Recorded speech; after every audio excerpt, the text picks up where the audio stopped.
Maayong buntag sa tanan, nata diri karon sa Tagabuli, Santa Cruz, Davao del Sur alang sa schedule sa ato ang harvest sa bangus ug danggit. Last August nagload ta og 10,000 ka mga bangus ug 3,000 ka mga danggit ug tungod kay natay buyer, schedule karon sa ato ang harvest. Ug kauban nato ang ato ang mga harvester.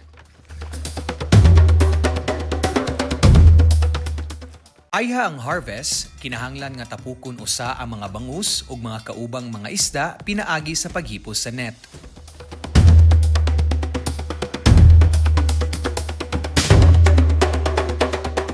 Ug ready na ang atong mga harvesters. So makita ninyo no, dagko kayo ang mga planggana diri nato ibutang ang mga gi-harvest nato nga mga bangus. So inani gyud dapat kadagko ang mga planggana.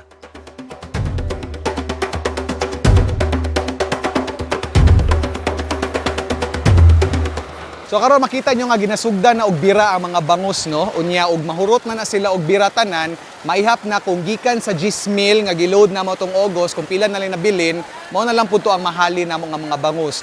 Og syempre ang katong mga danggit nga kauban nga maoy kauban sa bangus aron limpyon ang mga hugaw, apil na pud sa mga harvest. So gikan sa 3,000 ato pong ihapon kung pila ang mabilin nga mga danggit. So lingaw kaayo sa tan-awon no, bisan ako naigno ko kay first time nako nga makakita og gina-harvest nga mga bangus.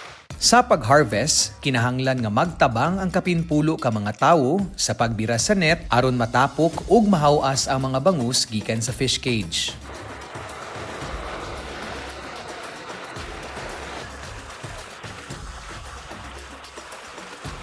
So karon makita nato nga na-harvest ang mga bangus. O di ba? Perting kisi-kisi sa mga bangus. Tanawan ninyo pila na ni ka mga planggana ang ilang na-harvest. So ginabutangan gyud ni siya og ice aron ma-preserve ang freshness atong mga bangus. Tanawa ipakita sa ilaha kung unsa ang view sa atong mga bangus karon. O di ba? So So hiniguman ani dalo na pud ni nato didto sa yuta aron sa pag si tawag na i-sort out nato no ang mga isda dayon timbangon tapos paliton bayaran dayon fresh na dayon paingon sa mga market.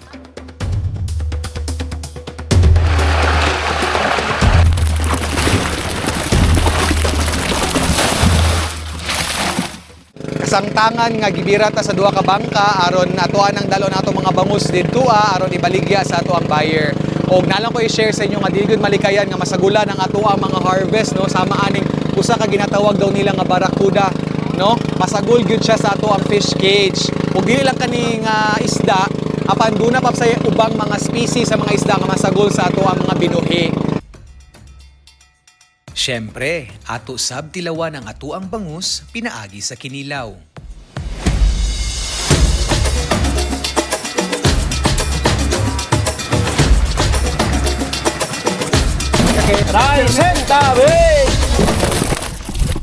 So karon ginapilian nato ang mga bangus no, ang mga gagmay, mga dagko, gina-classify sa ato mga harvester. Dayon ilahan ning timbangon before nila ibiyahe sa ato ang mga palengke.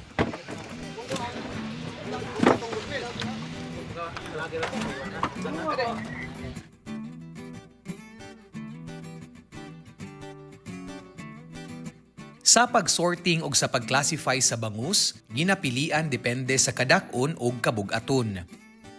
Dunay big o kapin kilo o hapit isa ka kilo ang timbang. 2-in-1 o duha ka ulo aron kapin kilo ang timbang. 3-in-1 o tulo ka ulo aron kapin kilo. 4-in-1 o upat ka ulo aron kapin kilo. 5-in-1 o 5 ka ulo aron kapin kilo. Ug ang ginatawag nila nga VS or very small. Lahi og presyo per kilo matag classification.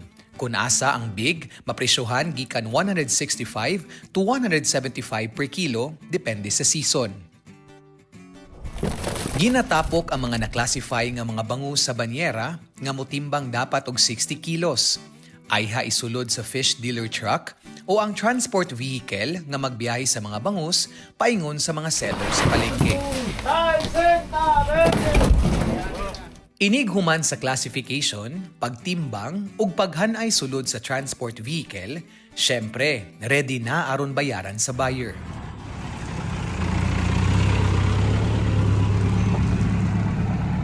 Sa karon, mapalit ang bangus sa palengke gikan 230 to 300 pesos per kilo, nga magdepende gihapon sa size ug sa season. Karon atong gibuhi pila gani atong gibuhi. Jis raman ang Oh, 10 mil. So pila na pud ka bangag atong mga upat siguro. Kaya nato ning upat ka bangag.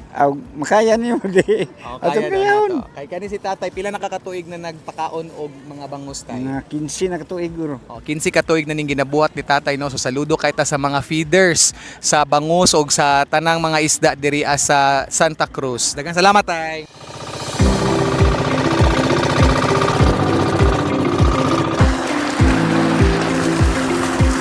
Nagpabilin gihapon ang bangus nga usa sa mga pinakaginakonsumo sa mga Pilipino.